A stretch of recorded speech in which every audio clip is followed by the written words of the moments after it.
Hello, അസ്സലാമു അലൈക്കും. ഇന്ന് നമുക്ക് വെളിച്ചെണ്ണയിൽ നല്ല തേങ്ങാക്കൊത്തും കറിവേപ്പിലയെല്ലാം ഇട്ടിട്ട് നന്നായിട്ട് റോസ്റ്റ് ചെയ്തെടുത്ത ഒരു നാടൻ ബീഫ് റോസ്റ്റ് കണ്ടാലോ. നല്ല അടിപൊളി ടേസ്റ്റാണ്. അപ്പോൾ അതെങ്ങനെ ഉണ്ടാക്കുന്നതെന്ന് ആദ്യം നോക്കാം. അതിന് വേണ്ടിയിട്ട് ഞാനിതാ ഒരു 1/2 കിലോ ബീഫ് എല്ലാം ഒന്ന് ക്ലീൻ ചെയ്ത് വെച്ചിട്ടുണ്ട്. ഇനി ഇതിന് ഒരു മസാല റെഡിയാക്കണം.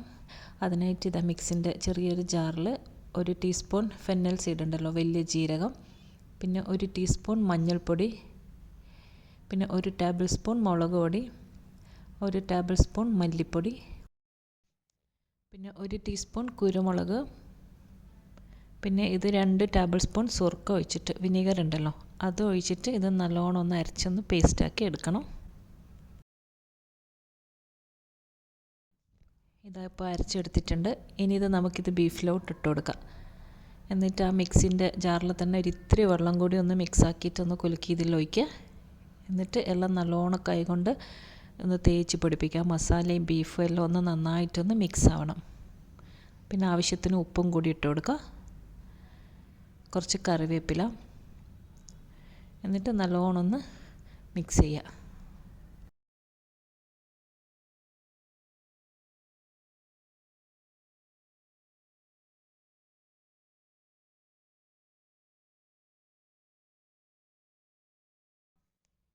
അപ്പോൾ ഇതാ എല്ലാം നല്ലോണം ഒന്ന് മിക്സ് ചെയ്ത് വെച്ചിട്ടുണ്ട്.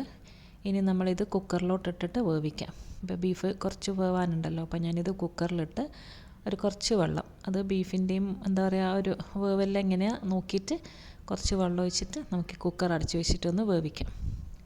ഇനി ഇതാ വേറൊരു പാനിലോട്ട് കുറച്ച് വെളിച്ചെണ്ണ ഒഴിച്ച് കൊടുക്കുക. എന്നിട്ട് 2 ഗ്രാമ്പൂ, 2 ഏലക്കായ്, 1 കഷ്ണം പട്ട. ഇത് വേണമെങ്കിൽ നിങ്ങൾക്ക് നേരത്തെ ആ ഗ്രൈൻഡറിൽ അരക്കുമ്പോൾ അങ്ങനെ ഇട്ട് കൊടുക്കാം കേട്ടോ. ഇനി ഇതിലേക്ക് ഇതാ ഒരു ചെറിയ പീസ് ഇഞ്ചിയും, പിന്നെ ഒരു 3-4 അല്ലി വെളുത്തുള്ളി, അതും ചെറുതായിട്ടൊന്ന് ചോപ്പ് ചെയ്ത് ഇട്ട് കൊടുക്കുക. എന്നിട്ട് അതൊന്ന് മൂത്ത് വരുന്ന സമയത്ത് തേങ്ങാക്കൊത്തുണ്ടല്ലോ അതിടുക.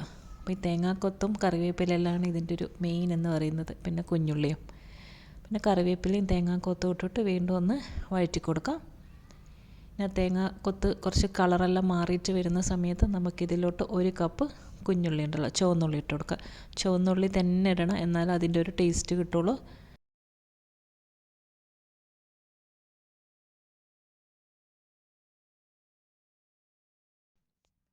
ഇനി ഇതിലേക്ക് കുറച്ച് ഉപ്പും പിന്നെ 1 ടീസ്പൂൺ മഞ്ഞൾപ്പൊടിയും കൂടി ഇട്ട് കൊടുക്കുക. ഇത് നല്ലോണം ഒന്ന് വഴറ്റി കൊടുക്കുക, ആ ഉള്ളി ഒന്ന് സോഫ്റ്റായിട്ട് വരുന്നവരെ. അതിനുശേഷം നമ്മൾ 1 ടീസ്പൂൺ കുരുമുളക് പൊടി ഇട്ട് കൊടുക്കുക. നല്ലോണം പൊടിയല്ല, കുറച്ച് ക്രഷ് ചെയ്തിട്ടുണ്ടെങ്കിൽ അതായിരിക്കും നല്ലത് കുരുമുളക്. എന്നിട്ട് അതും ഇട്ടിട്ട് വീണ്ടും അതിൻ്റെ ഒരു പച്ചമണമെല്ലാം മാറി എണ്ണ തെളിയുന്നവരെ വഴറ്റുക. അതിനുശേഷം നമുക്ക് വേവിച്ച് വെച്ചിട്ടുള്ള ബീഫ് ഇട്ട് കൊടുക്കാം. ബീഫിൽ ഇത്തിരി വെള്ളം ഉണ്ടെങ്കിൽ കുഴപ്പമില്ല, അധികം വെള്ളം ഉണ്ടെങ്കിൽ ഒന്ന് വറ്റിച്ചെടുക്കണം. പിന്നെ വേറെ വെള്ളമൊന്നും നമ്മൾ ഇതിലോട്ട് ഒഴിക്കുന്നില്ല. ഇനി ഇത് ഹൈ ഫ്ലെയിമിലിട്ടിട്ട് നല്ലോണം ഒന്ന് റോസ്റ്റ് ചെയ്തെടുക്കണം. ഇനിയിപ്പം നിങ്ങൾക്ക് ഇത്തിരി ഗ്രേവി വേണമെന്നുണ്ടെങ്കിൽ കുറച്ച് ഗ്രേവി ആയിട്ട് നിൽക്കുന്ന സമയത്ത് നിങ്ങൾക്ക് ഓഫാക്കാം. ഞാനിപ്പം കുറച്ച് നല്ലോണം റോസ്റ്റ് ചെയ്തിട്ട് എടുക്കുന്നത്. ഇനി ഇതിലോട്ടൊരു 1/2 ടീസ്പൂൺ ജീരകം പൊടിച്ചത്, പെരുംജീരകം പൊടിച്ചതും ഇട്ട് കൊടുത്തിട്ടുണ്ട്. നല്ലോണം ഇതാ ഞാൻ റോസ്റ്റ് ചെയ്ത് എടുക്കുന്നുണ്ട്. ഇപ്പം നിങ്ങൾക്ക് വേണമെന്നുണ്ടെങ്കിൽ ഓഫാക്കിയിട്ട് എടുക്കാം കേട്ടോ, ഇത്തിരി ഗ്രേവി വേണമെന്നുണ്ടെങ്കിൽ. പിന്നെ കുറച്ചൊരു പരണ്ടിരിക്കുന്നൊരു പരുവത്തിലാണ് ഇപ്പോൾ ഉള്ളത്. അപ്പോൾ എനിക്ക് കുറച്ചും കൂടി കട്ടി വേണം, അപ്പോൾ ഞാൻ ഇത്തിരി കൂടി നേരം വെക്കുന്നുണ്ട്.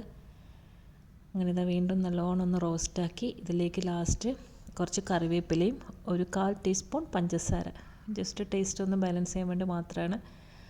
അതും കൂടി ഇട്ടിട്ട് ഒരു 2-3 മിനിറ്റ് ഹൈ ഫ്ലെയിമിലിട്ട് നല്ലോണം ഒന്ന് റോസ്റ്റാക്കി എടുത്ത് ഇപ്പോൾ ഇതാ കുറച്ച് വറ്റി തുടങ്ങി. ഇനി ഞാനിത് എന്താ പറയുക ഫ്ലെയിം ഓഫാക്കിയിട്ട് നമുക്കിത് പ്ലേറ്റിലോട്ട് മാറ്റാം.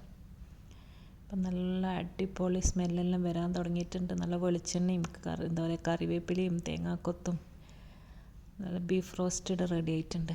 ഇനി നമുക്കിത് പ്ലേറ്റിലോട്ട് മാറ്റാം. അപ്പം കണ്ടോ നല്ല അടിപൊളിയാണിത്. എന്തിൻ്റെ കൂടെയും പറ്റും നിങ്ങൾക്ക്, ചപ്പാത്തി, നെയ്ച്ചോറ്, അപ്പം, പൊറോട്ട എല്ലാത്തിൻ്റെ കൂടെയും. ബീഫും പൊറോട്ട പിന്നെ നെയ്പ്പത്തിൻ്റെ കൂടെ എല്ലാം സൂപ്പറായിരിക്കും. അപ്പോൾ ഇങ്ങനെ ഇതുവരെ ഉണ്ടാക്കി നോക്കിയിട്ടില്ല എന്നുണ്ടെങ്കിൽ എന്തായാലും ഇതുപോലെ ട്രൈ ചെയ്ത് നോക്കാം. എല്ലാവർക്കും ഇഷ്ടപ്പെടും, ഭയങ്കര ഈസിയാണ്. അപ്പോൾ വീഡിയോ എല്ലാവർക്കും ഇഷ്ടപ്പെട്ടു എന്ന് വിശ്വസിക്കുന്നു. അപ്പോൾ അടുത്ത നല്ലൊരു വീഡിയോ ആയിട്ട് ഇൻഷാ അല്ലാഹ് ഇനിയും കാണാം. അസ്സലാമു അലൈക്കും, ബൈ ബൈ.